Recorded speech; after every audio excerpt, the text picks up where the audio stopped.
আসসালামু আলাইকুম এভরিওয়ান, কেমন আছেন সবাই? বাংলাদেশ ছেড়ে ডেনমার্কে পাড়ি জমানোর প্রায় 9 মাস পূর্ণ হলো আজ। শুরুর দিনগুলো কঠিন মনে হলেও এখন মোটামুটি ভালোই লাগছে দেশটা। শীতকালের 4-5টা মাস ছাড়া বাকি মাসগুলোর আবহাওয়া ভালো লাগার মতোই। ক্যালেন্ডারের পাতায় যেসব দৃশ্য দেখে আমরা তাকিয়ে থাকতাম সেসব দৃশ্য এখানে অহরহ দেখা যায়।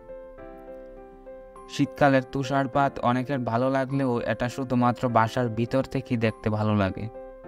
বাহিরে বেরুলে ঠান্ডার সাথে আচার খেয়ে পড়ে যাওয়ার অভিজ্ঞতা হতে পারে।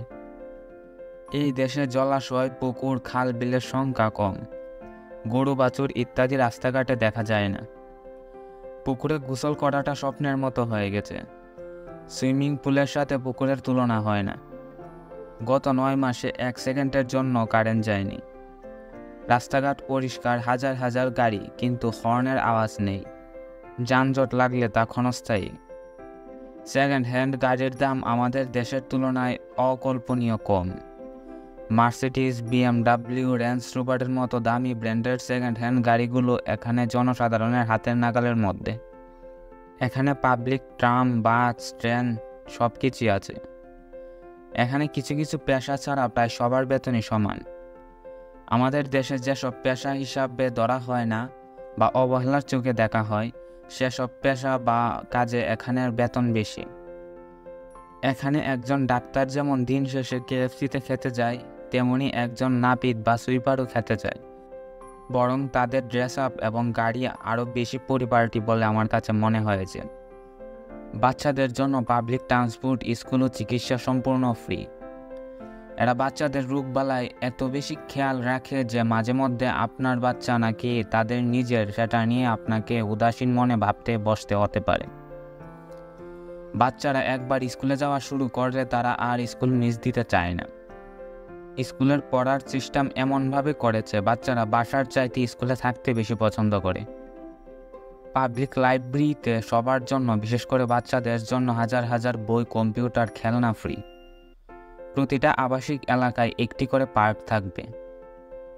এদেশে একজন আরেকজনের সঙ্গে দেখা হলে একটি মুচকি হাসি দিয়ে হাই হ্যালো বলে, আপনার সাথে তার আগে কখনো দেখা হোক বা না হোক।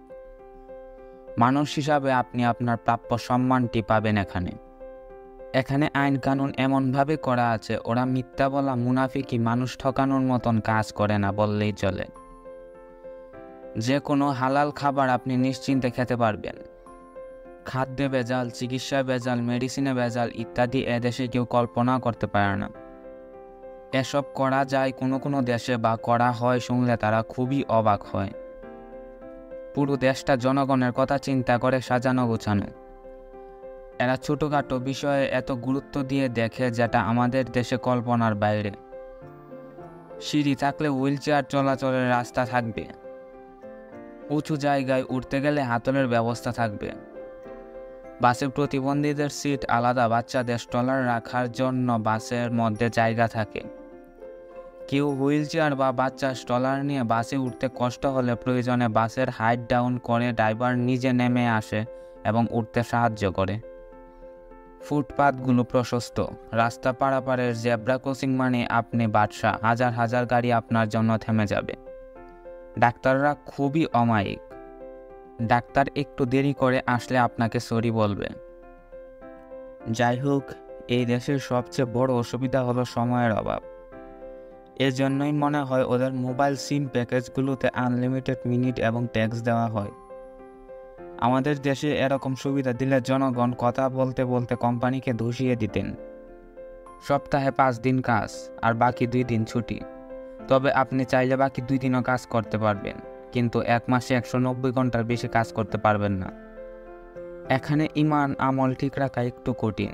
বাচ্চা কাচ্চাদের দিনের উপর রাখা কঠিন যদি পারিবারিকভাবে শিক্ষা না দেওয়া হয়। কাজে থাকলে 5 ওয়াক্ত নামাজ মসজিদে গিয়ে আদায় করা প্রায় অসম্ভব। মাইক ব্যবহার করা সম্ভবত ওদের আইনে শব্দ দূষণের মধ্যে পড়ে, তাই আজানের ধ্বনি শোনা যায় না। তবে ধর্মকর্ম পালনে কেউ বাধা দেয় না। মসজিদ, মক্তব সংখ্যাও কম না। পরিবার, পরিজন ও দেশের রিল্যাক্স মুড খুব মিস করা হয় এখানে। সব কিছু মিলিয়ে খারাপ না, কিছু পেতে হলে কিছু ছাড় দিতে হয়।